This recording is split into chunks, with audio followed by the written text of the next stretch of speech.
আগে ভাইরাল বয়সটি শুরু। এনসিপির বিভাগীয় আহ্বায়ক মোতালেব শিকদারকে গুলি করেছে দুর্বৃত্তরা। গুরুতর অবস্থায় তাকে উদ্ধার করে খুলনা মেডিকেল কলেজ হাসপাতালে নেওয়া হয়েছে।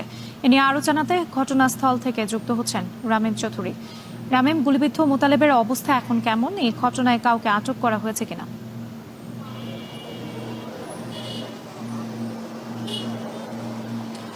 রাত্রি এই ঘটনা কিন্তু কিছুক্ষণ আগেরই সোনাডাঙ্গা এলাকার যে বউবাজার নামে একটি জায়গা রয়েছে, সেই বউবাজারের ভেতরে বসে তাকে গুলি করা হয়েছে, এমনটা কিন্তু প্রত্যক্ষদর্শী পাই এখানে আশপাশের সাধারণ মানুষ যারা তারা বলছেন। এবং তারপরে কিন্তু তাকে খুলনা মেডিকেল কলেজ হাসপাতালে নেওয়া হয়েছে।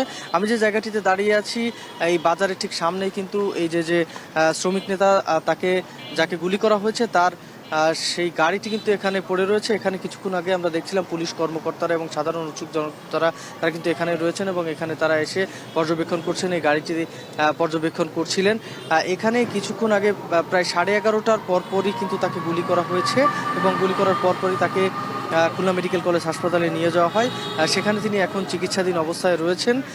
এখানকার যারা পুলিশ কর্মকর্তারা রয়েছেন তারা যেটি বলছেন যে মূলত ঘটনাটি এখনও পর্যবেক্ষণ করছেন তারা। এখনও পর্যন্ত কিন্তু পূর্ণাঙ্গ কোনো কিছুই তারা জানতে পারেননি। সে বিষয়ে এখানে আমরা দেখছি যে এখানে যিনি রয়েছেন এনসিপির একটি সহযোগী সংগঠন শ্রমিক শক্তি, তিনি খুলনা বিভাগীয় আহ্বায়ক হিসাবে আমরা দেখছি শুনতে পেরেছি যে তিনি দায়িত্ব পালন করছেন। এখানে কিন্তু আমরা দেখছি যে তার গাড়িটি এখানে পড়ে রয়েছে এবং তিনি কিন্তু তার পাশে ঠিক একটি বাজার, যে বাজারটির নাম বউবাজার, সেই বাজারের ভিতরেই তিনি ছিলেন এবং তারপরে তিনি গুলিবিদ্ধ হন সেই বাজারের ভিতরেই। তারপরে সেখান থেকে কিন্তু তাকে উদ্ধার করে খুলনা মেডিকেল কলেজ হাসপাতালে নিয়ে যাওয়া হয় এবং এই মুহূর্তে কিন্তু তিনি খুলনা মেডিকেল কলেজ হাসপাতালে চিকিৎসাধীন অবস্থায় রয়েছেন বলে আমরা যতদূর জানতে পেরেছি। তবে তার শারীরিক অবস্থা বর্তমানে সংকটাপন্ন কিনা সে ব্যাপারে কিন্তু এখনো পর্যন্ত জানা যায়নি।